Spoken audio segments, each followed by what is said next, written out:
the source of knowledge. When Brahma, the creator, decided to craft this world and everything in it, it was somewhat untimely as Chaos reigned supreme. To his disappointment, he was unable to focus on the work at hand and yearned for two things: peace and a knowledgeable companion who could assist him, a true partner.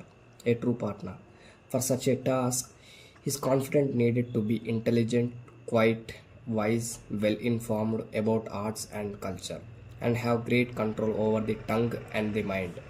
Brahma spoke his thoughts aloud, and to his unexpected delight, a beautiful woman with a sweet smile appeared in front of him, almost as if she had been created from his words.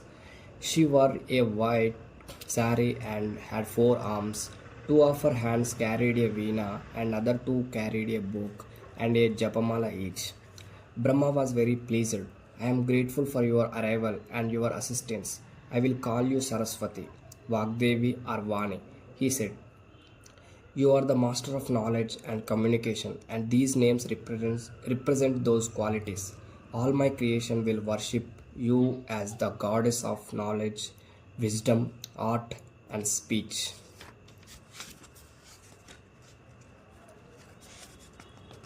Together, Brahma and Saraswati began to work at their abode, Satyaloka, also called as Brahmaloka. Time went by, and soon the battle between Devas and the Asuras began. The two groups were constantly at war with each other. After many defeats, the Asuras realized that the gods were winning most of the battles because of the Book of Knowledge, which lay in the custody of Saraswati and was given to her by Brahma. One day, while the goddess was immersed in playing the veena in Satyaloka, the Asura stole the book of knowledge from her and ran away to earth. When Saraswati found out about his foul play, she used her powers to track down and follow the Asuras. Upon reaching earth, Saraswati realized that unlike other goddesses, she was not a warrior and did not possess any weapons. So the goddess of knowledge and learning decided to use her expertise.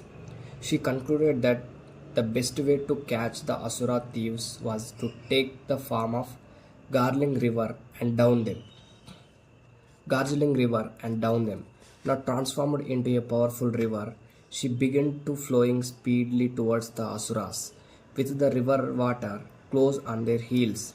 The Asuras realized that they would down if they did not pick up speed, so they abandoned the book on the banks of the river and ran as fast as their feet could carry them.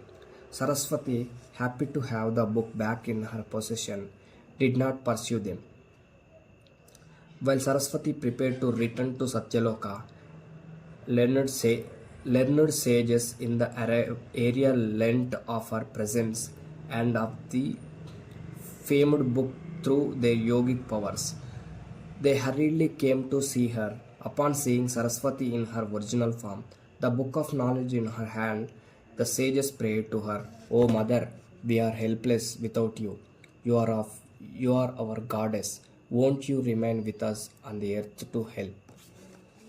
Saraswati gave an enigmatic smile. I must go back to Brahma and assist him with his work.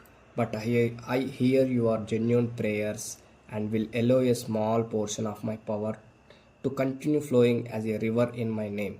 This name river will later join the goddesses Yamuna and Ganga at Prayag, and the area of confluence where we all meet will be known as Prayagraj. After that, I will lose my identity and my waters will merge with that of the Ganga. Saying thus, she disappeared, and so the river Saraswati flows on the earth.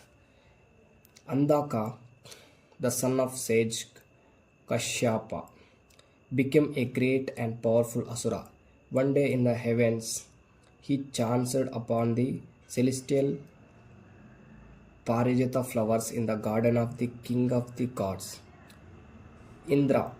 Indra, seeing their beauty, he wanted to steal the tree from the heavens, and Andaka began pursuing Indra incessantly for the Paryata tree. Indra, unable to take the pressure, ran to Trinity for guidance. As the Trinity looked at each other, three colorful energies emanated from them. From Brahma, white part Saraswati, from Vishnu, red part Lakshmi, and from Shiva, black part Kali, a form of Parvati. The three energies merged to form a divine and brightly illuminated female form. And now this goddess was ready to go forth to successfully slay Andaka.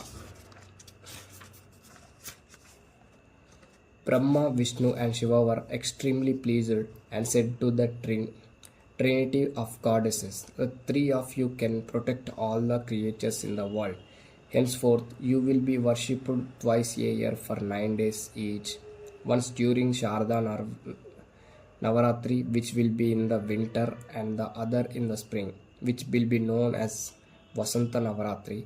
You will be worshipped by the names of Shakti, Vaishnavi, Kali, Chamundi, Durga, and Saraswati, among others, and each of you will be worshipped on a different day. For instance, a day for Saraswati will have her worshippers thank her with items that bring knowledge to the world, such as books and musical instruments. This will be a special time for all students seeking Saraswati's blessings.